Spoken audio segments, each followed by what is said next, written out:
देश में over the top यानी OTT प्लेटफॉर्म्स के बाद अगर सबसे ज्यादा रचनात्मकता कहीं दिख रही है तो वह है पेट्रोल, डीजल, रसोई गैस सिलेंडर, CNG, PNG आदि की बढ़ती कीमतों को न्याय संगत ठहराने की सरकारी वाहनों में है।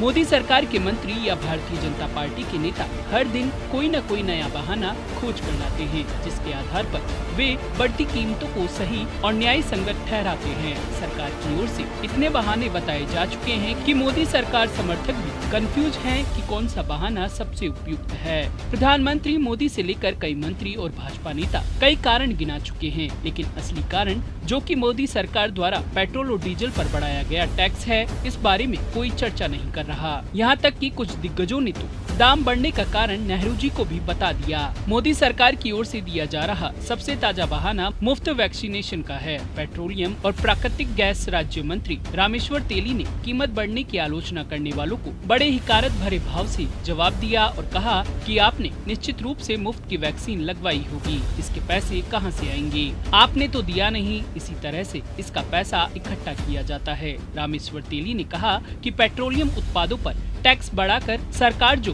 पैसा इकट्ठा कर रही है उससे लोगों को वैक्सीन लग रही है। अब कौन बनेगा करोड़पति का सबसे बड़ा सवाल यह है कि जब लोगों पर टैक्स बढ़ाकर उन्हीं के पैसे से उनको वैक्सीन लगवाई जा रही है तो मुफ्त वैक्सीन का प्रचार क्यों किया? प्रधानमंत्री मोदी को धन्यवाद किस बात का? वैक्सीन सर्टिफिकेट पर प्रधानमंत्री की फोटो किस बात की? और सबसे ऊपर जिन लोगों ने पैसे देकर वैक्सीन लगवाई उनका क्या?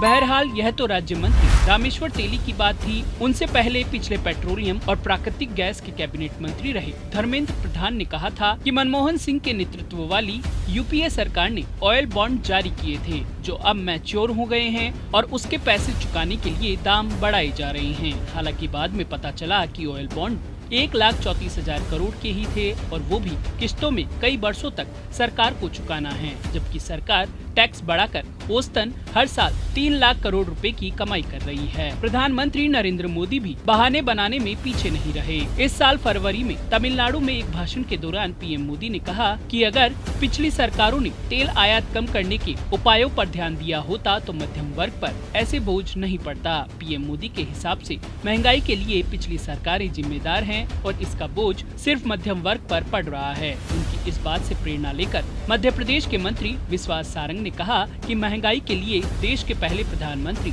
जवाहरलाल नेहरू जिम्मेदार हैं। इधर भारत सरकार की पेट्रोलियम मार्केटिंग कंपनियों का कहना है कि अंतर्राष्ट्रीय बाजार में कच्चे तेल के दाम बढ़ रहे हैं, इसलिए उनको कीमत बढ़ानी पड़ रही है। यहाँ हम आपको बता दें कि कच्चे तेल के दाम इस समय $82 प्रति बैरल है। 2014 में जिस समय यह $110 प्रति बैरल से ज्यादा था, तब भारत में पेट्रोल के दाम 74 रुपए लीटर थे और अब 110 रुपए लीटर है। बहरहाल भाजपा के कुछ प्रवक्ताओं ने बढ़ती कीमतों को देश की मजबूती से जोड़ा है, तो किसी ने गरीबों को मुफ्त अनाज देने से जोड़ा है, तो किसी ने कहा कि पिछली सरकारें ईरान और दूसरे देशों का भारी कर्ज छोड़ कर गई है जिसे चुकाया जा रहा है। जबकि हकीकत यह है कि मोदी सरकार ने पेट्रोल पर टैक्स लगभग 4 गुना और डीजल पर लगभग 10 गुना बढ़ा दिया है। यह पेट्रोल और डीजल के दाम बढ़ने का असली कारण है, लेकिन इसे छोड़कर बाकी सारे कारण बताए जा चुके हैं। इन सब के ऊपर ये सभी बहाने तब शायद थोड़े प्रासंगिक जरूर लगते जब मोदी सरकार का यह पहला साल होता, जबकि मोदी सरकार को बने हुए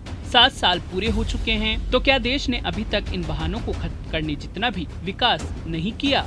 पॉलिटॉक्स ब्यूरो, दिल्ली। ये है टॉक्स न्यूज नेटवर्क और आप देख रहे हैं पॉलिटॉक्स, राजनीति का कच्चा चिट्ठा।